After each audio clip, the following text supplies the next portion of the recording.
Unraveling family tragedy. Nathan Carman charged with his mother's mysterious disappearance.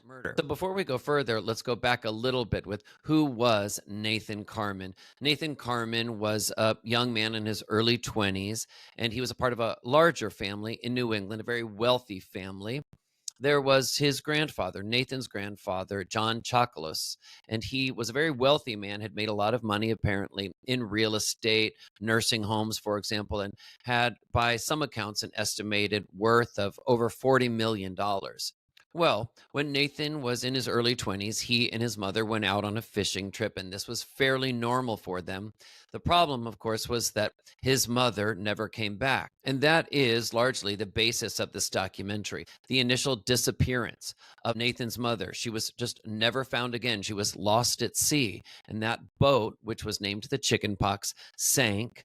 And even the life raft that he was found floating in and rescued by the Coast Guard, even that sank and was never found again. But about 6 years after that disappearance, Nathan was finally charged with that murder.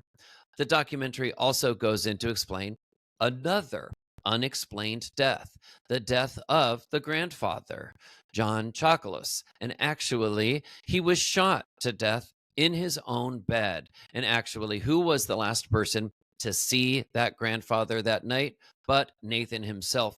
So there was a lot of evidence reviewed in the documentary to suggest that Nathan may have been responsible for that death as well. So that was really the focus of this documentary. What happened? The death of the grandfather, John Chocolus. There was never anyone charged for that. And yet Nathan was charged for the murder of his own mother. And at 29 years old, while Nathan was in jail awaiting trial, he ended his own life by suicide.